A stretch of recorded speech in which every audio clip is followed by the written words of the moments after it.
आज बबीता अपने बेटे अर्जुन की शादी किरण नाम की लड़की से कर रही थी। किरण तैयार होकर मंडप में आती है और पंडित जी शादी का विधि विधान आरंभ कर देते हैं। तभी बबीता की आंखों में आंसू आ जाते हैं। तभी उसका पति मोहन उसके कंधे पर हाथ रखता है और बोलता है, अरे क्या हुआ? तुम रो क्यों रही हो? बेटा भी आ रही हो, बेटी को थोड़ी ना विदा करने जा रही हो। अरे जी ऐसी बात नहीं है। अपनी बेटी को विदा थोड़ी ना कर रही हूँ, पर किसी की बेटी को तो विदा करने जा रही हूँ ना। अरे तुम भी ना, जब भी किसी की शादी देखती हो तो अपनी शादी का पहला दिन याद करने लगती हो। क्या करूँ जी, कभी भूल नहीं सकती हूँ। एक ही दिन में कितना कुछ बदल जाता है एक लड़की की जिंदगी में। कितने नए रिश्ते, नई रस्में, नए रीति रिवाज से जुड़ जाती है। सालों से वो जिस घर में पली बड़ी होती है, वो रिश्ता छोड़कर उसे कितने ही नए रिश्तों को गले लगाना पड़ता है। सच में ये बहुत बड़ी जिम्मेदारी होती है। चलो अब यादों से बाहर आ जाओ और रस्मों के लिए आगे बढ़ो। बेटे की शादी है हमारे। मोहन की बात सुनकर बबीता अपने आंसू पोंछती है और रस्मों के लिए आगे बढ़ जाती है। कुछ देर में रस्में संपन्न होने के बाद बबीता किरण को अपने घर की बहू बनाकर उसके माता पिता के आंगन से ले जाती है। ससुराल पहुंचते ही बबीता बड़ी ही धूमधाम से अपनी बहू का गृह प्रवेश करती है। किरण अपनी सास के पैर छूती है। तभी बबीता बोलती है, सदा खुश रहे मेरी बेटी। लोग सिर्फ कहते ही होंगे, पर मैं तुझे सच में अपनी बेटी बनाकर ही लाई हूँ। समझ ले कि ये तेरा दूसरा मायका है। तुझे कभी कोई कमी नहीं होगी, न खुशियों की न चीजों की। जी माँ जी, मैं भी अपना हर कर्तव्य और जिम्मेदारी पूरे मन से निभाऊंगी। किरण की बात सुनकर बबीता खुश हो जाती है और बाकी की रस्मों के लिए आगे बढ़ा जाता है। सभी रस्मों के पूरा होने के बाद किरण अपने कमरे में आराम के लिए जा रही होती है कि तभी बबीता उसे रोकते हुए बोलती है, किरण बेटा, मेरी बात सुनो। जी माँ जी, कहिए। किरण बेटा, तुझे कुछ भी चाहिए हो, कुछ भी कहना हो, तू बेझिझक आकर मुझसे कहना। मैं तेरी माँ ही हूँ बेटा। कभी ये मत समझना कि मैं तेरे साथ नहीं हूँ बेटा। जैसे आज तू इस घर में बहू बनकर आई है ना, ऐसे ही मैं भी इस घर में बहू बनकर आई थी। और मेरी सास जो अब इस दुनिया में नहीं है, उन्होंने मुझे खूब लाड लड़ाए थे। और मैं तुझे भी कोई कमी नहीं होने दूंगी बेटा। जी माँ जी, समझ गई। चल जा बेटा, जाके तू अपने कमरे में आराम कर ले। बबीता की बात सुनकर किरण अपने कमरे में आराम करने चली जाती है। जिसके बाद बबीता सोफे पर बैठ जाती है और अपने पहले के दिनों में खो जाती है। अरे बबीता, क्या हुआ? तुम रो क्यों रही हो? किसी ने कुछ कहा क्या तुमसे? नहीं, मुझे किसी ने कुछ नहीं कहा। बस मुझे घर वालों की याद आ रही है। उन्हें देखने का बहुत मन कर रहा है। अरे बस इतनी सी बात, अभी बात करवा देते हैं। हमारी नई नई धर्मपत्नी ऐसे रोते हुए अच्छी नहीं लगती। इतना कहकर मोहन फट से अपनी जेब से अपना स्मार्टफोन निकालता है और झट से बबीता के घर वालों को फोन लगा देता है। वीडियो कॉल पर बात करने के बाद बबीता अच्छा महसूस करती है। जिसके बाद दोनों पति पत्नी अपनी सुहागरात एंजॉय करते हैं। ऐसे ही कुछ देर सोचने के बाद बबीता भी अपने कमरे में चली जाती है। वक्त गुजरता जाता है। शादी को कुछ दिन बीत गए थे।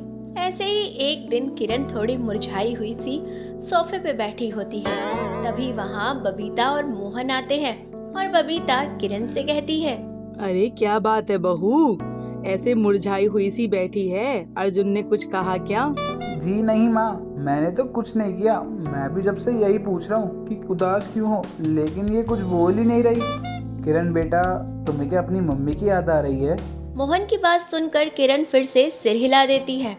बेटा, इसमें रोने वाली क्या बात है? तुझे पता है, ये जो तेरी सासू माँ है ना, इन्होंने तो रो रो के बुखार ही चढ़ा लिया था। मुझे तो लगा कि कुछ हो ना जाए।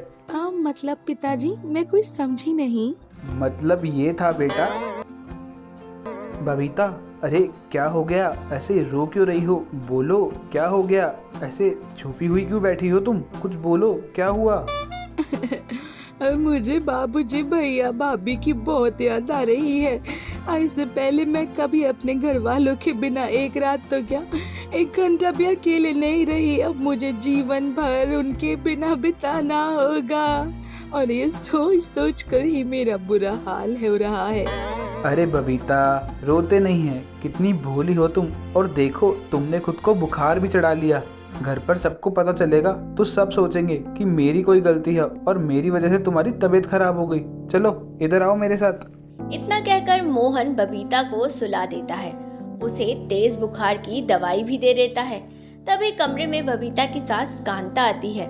कांता को देखकर बबीता एकदम ही बेड से खड़ी हो जाती है और उसकी आंखों में आंसू देखकर कांता मोहन से बोलती है, क्यों रे मोहन, क्यों सता रहा है मेरी बहू को?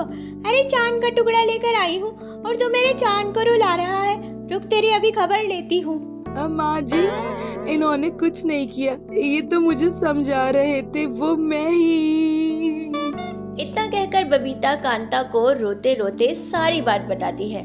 कांता बबीता के पास जाती है और उसे गले से लगाकर उसका माथा चूम लेती है और बोलती है, बेटा ये तो जगत की रीत है कि बेटियां पराया धन होती हैं। इस सच को कोई नहीं झुठला सकता बेटा। और जैसे वहाँ तेरी माँ थी, यहाँ पर मैं हूँ, तो चिंता क्यों करती है? जब भी तेरा मन करेगा मैं तुझे उनसे मिलवा दूंगी। आज तेरा पहला दिन है बहू, इसलिए थोड़ा अजीब लगेगा। थोड़ा तू हमें जानेगी, थोड़ा हम तुझे जानेंगे, सब बेहतर हो जाएगा। जी माँ जी, अब बहुत अच्छी हैं। चल पगली, तू भी बहुत अच्छी है। अब आराम कर ले, बुखार उतर जाएगा। ऐसे रोते नहीं है लाडो। बेटा, सास को सास न मानकर अगर माँ मान लो ना, तो ससुराल कभी पराया नहीं लगता, अपने से भी बेहतर लगने लगता है। बेटा, तेरे मन पर क्या गुजर रही है, इस बात को मैं बहुत अच्छे से समझ सकती हूँ। अरे बेटा, जो बात मेरी सास ने कही वह मैं तो इससे कहती हूँ कि रीत तो रीत है और इस रीत को कोई नहीं बदल सकता। बेटी न केवल मायका बल्कि ससुराल और न जाने कितने ही रिश्तों को एक साथ निभाती भी है और सबको खुश भी रखती है। और बेटा, तेरे लिए एक सरप्राइज भी है। बबीता इतना बोल ही रही होती है कि तभी घर की डोरबेल बजती है। नौकर दरवाजा खोलता है कि तभी किरण की माँ मेघा घर के अंदर आ रही होती है।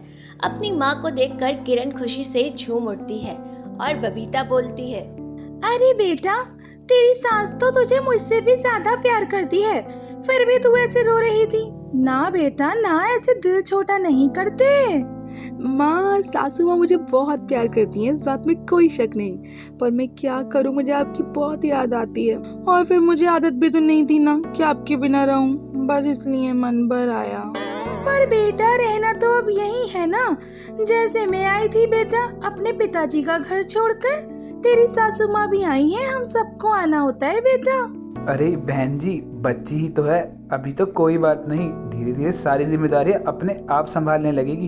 अरे जब परिवार में कोई एक सदस्य का मन न लगे, वह उदास हो, तो बाकी सदस्यों का काम होता है उसके दुख को बांटना और उसे खुश रखना। चलो आप सब बैठें, आज मैं आपको अपने हाथों की चाय पिलाता हूँ और मैं पापा की मदद करता हूँ। आप तीनों लेडीज पार्टी आराम से बैठकर गप्पे शप्पे मारो।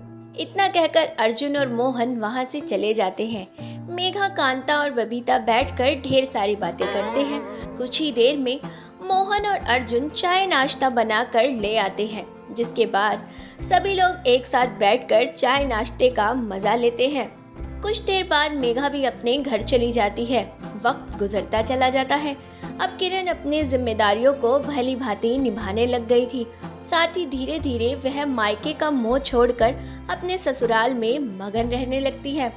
बबीता आज भी जब कभी अपनी बहू या फिर किसी और को देखती तो उसे अपनी शादी का वही पहला दिन याद आ जाता जब वह बहू बनकर अपने ससुराल आई थी।